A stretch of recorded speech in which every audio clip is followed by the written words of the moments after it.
नमस्कार दोस्तों, मैं Sriharsh crazy money with Shri से। आज 2 नवंबर है और आज क्या होगा मार्केट में ये इसके बारे में जानेंगे। अगर आप एक्चुअली मेरे यूट्यूब चैनल को अभी तक सब्सक्राइब नहीं किया है तो पहले ये वीडियो को लाइक कर लीजिए, चैनल को सब्सक्राइब कीजिए, बेल बटन को हिट करिए ताकि आपको सारा लेटेस्ट नोटिफिकेशन आता रहे। चलिए शुरुआत करते हैं कि क्या हुआ था यूएस मार्केट में। अगर आप देखेंगे तो यूएस मार्केट बहुत नीचे गया था फ्राइडे को, और अगर यूरोपियन मार्केट्स भी एक्चुअली थोड़ा फ्लैटिश से नेगेटिव ही था। तो आप एक्चुअली देख सकते हो कि परसों यूके में एक्चुअली 1 मंथ का लॉकडाउन का अनाउंसमेंट हुआ है। नवंबर 5 से एक्चुअली वो चालू होने वाला है। तो अगर आप देखोगे ये थोड़ा नेगेटिव ही है मार्केट के लिए, और शायद मार्केट को पता है, इसीलिए already European markets bear market में ऑलरेडी आ चुके हैं। मैंने आपको पहले भी बताया था। तो यूएसए मार्केट में भी एक्चुअली वही माहौल है, पर अभी यूएस मार्केट, यूरोप मार्केट सब एक्चुअली एक लेवल पर सपोर्ट ले रहे हैं, और वो इम्पोर्टेंट सपोर्ट है सारे मार्केट्स के लिए। अगर वो टूट जाता है तो मार्केट में मंदी बहुत तेज़ी से आ सकती है। आप देख सकते हो कि एक इम्पॉर्टेंट सपोर्ट है, और ये इम्पॉर्टेंट सपोर्ट पर अभी पिछले गुरुवार और शुक्रवार को थोड़ा बहुत होल्ड हुआ है। यहाँ से एक्चुअली ऊपर जाएगा तो थोड़ा बहुत ऊपर जा भी सकता है, और नीचे जाएगा तो बहुत नीचे जा सकता है। मिनिमम 5 से 10% का एक्चुअली मंदे आने का संभावना बन जाती है। ओवरऑल जो माहौल है वो मंदी का ही दिखा रहा है, बट अभी मार्केट है, कुछ भी हो सकता है। अगर आप देखोगे इस हफ्ते यही हालत है। अगर आप डाउ जोन्स को अभी देखेंगे, डाउ जोन्स अगर फ्राइडे का जो लो है उसको तोड़ देता है तो उसमें बहुत ज़्यादा मंदी आ सकती है, क्योंकि वो बेयर मार्केट में चला जाएगा। तो अभी थोड़ा बाउंस दे रहा है, क्योंकि उनका 200 डे मूविंग एवरेज के पास एक्चुअली गया है, और वहाँ पर थोड़ा सा सपोर्ट लेने की कोशिश कर रहा है। वो एक्चुअली देखना पड़ेगा अगर सपोर्ट होल्ड कर पाता है नहीं कर पाता है, क्योंकि अभी देखिए इस हफ्ते बहुत सारा इवेंट्स है, एक दो इवेंट नहीं है, बहुत सारा इवेंट्स है। आज पहले दिन जो आप बात कर रहे हैं, ये इंडियन मार्केट में आप देख सकते हो कि बैंक मोरेटोरियम का केस है, सुप्रीम कोर्ट का डिसीजन का। अभी फिर से वो टल जाता है या एक्चुअली आज उसका न्यूज़ आ जाता है, वो देखने वाली है। अगर थोड़ा बहुत आ भी जाता है तो हम देख सकते हैं कि ऊपर के लेवल पर सेलिंग प्रेशर बरकरार है इंडियन मार्केट में। तो वो देखने वाला चीज़ है कि अगर उसमें थोड़ा पॉजिटिविटी आ सकता है कि नहीं आ सकता है। 11,700 750 एक अहम रेजिस्टेंस होगा मार्केट के लिए, और 11,500 550 एक इम्पॉर्टेंट सपोर्ट होगा मार्केट के लिए। दोनों यही रेंज पर शायद मार्केट रह पाएगा या एक जगह पर तोड़ेगा, वो देखने वाली चीज़ है। मुझे यही लगता है ज़्यादातर नीचे की तरफ ही जा सकता है, पर मार्केट है, कुछ भी हो सकता है इस लेवल पर।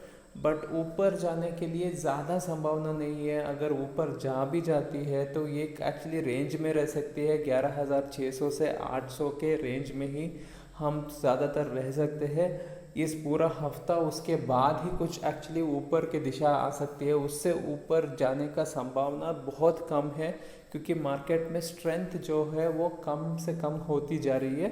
तो सप्लाई थोड़ा ज़्यादा ही है, अनसर्टिनिटी ज़्यादा है, स्पेशली यूएस इलेक्शन के बारे में। ये यूएस इलेक्शन में देखिए एक चीज़, वो कल एक्चुअली यूएस प्रेसिडेंशियल इलेक्शन शुरू हो रहा है।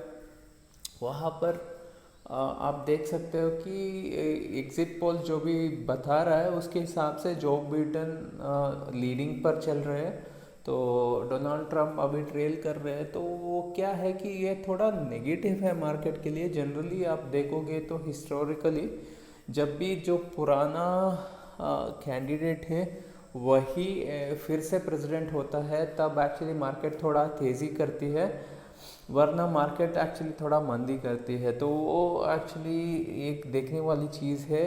अगर ट्रम्प फिर से आ जाते हैं तो मार्केट थोड़ा तेज़ी करेगा, और अगर जो बैटन आ जाता है तो देखिए एक चीज़ है, वो लैंडस्लाइड विक्ट्री होगा तो ठीक है, वरना पहले से एक्चुअली ट्रम्प बता ही रहे हैं कि वो ये फ्रॉडलेंट है वगैरह, वो मेल इन बॉक्सेस का जो भी है वो बात कर ही रहे हैं। तो वो एक चीज़ है जो वो केस कर सकते हैं, और वो एक्चुअली इलेक्शन का रिज़ल्ट और डिले हो सकता है। तो वो थोड़ा अनसर्टेनिटी हो जाएगा मार्केट के लिए।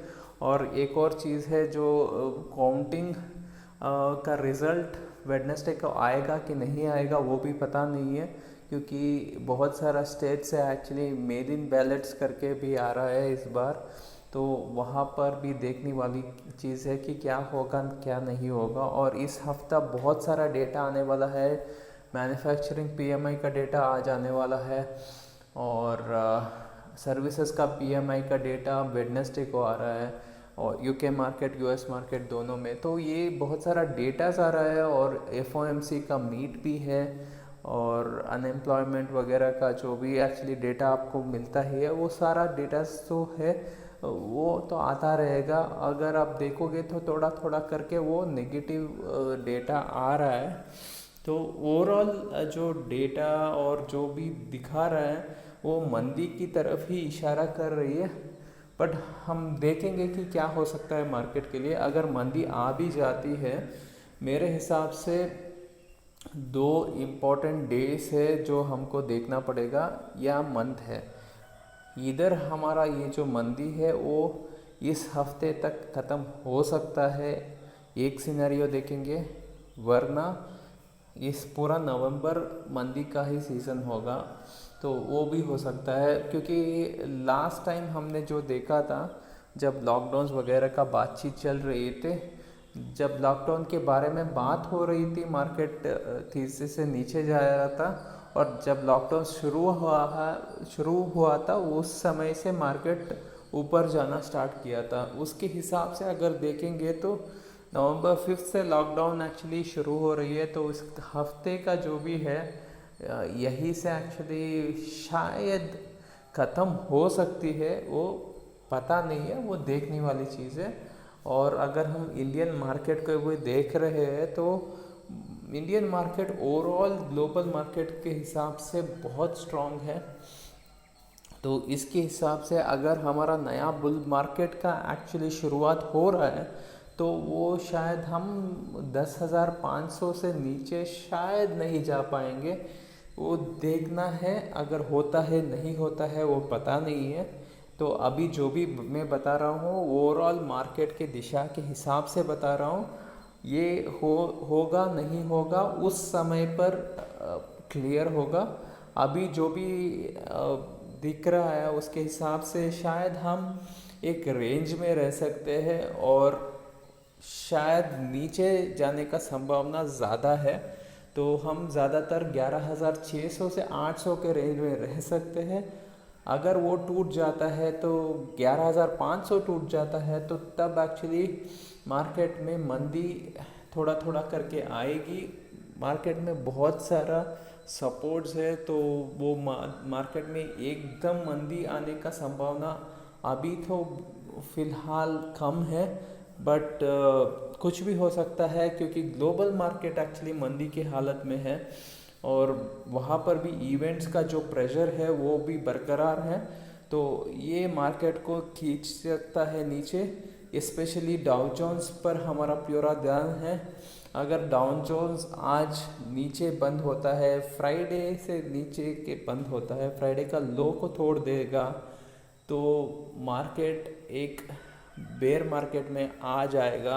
अगर वो बेयर मार्केट में आ जाएगा तो वो बाकी सारा मार्केट को भी नीचे खींचने का पूरा क्षमता लगता है, और इससे हमको थोड़ा सावधानी बरतने की बहुत ज़्यादा ज़रूरी है। और बाकी मार्केट को भी देखेंगे तो S&P नैस्डैक सब एक्चुअली थोड़ा मंदी के माहौल में ही है, और यूरोपियन मार्केट्स तो एनीवे वो तो बेयर मार्केट में ही है।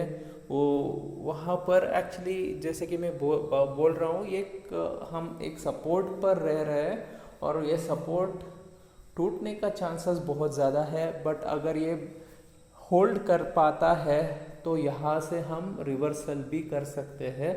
तो थोड़ा उस पर सावधानी बरतने की ज़रूरत पड़ेगी। तो दोस्तों, अगर आपको ये वीडियो पसंद आया तो वीडियो को लाइक कीजिए, चैनल को सब्सक्राइब कीजिए और बेल बटन को हिट करिए। आपका दिन शुभदायक हो, लाभदायक हो, यही मैं कामना करता हूँ।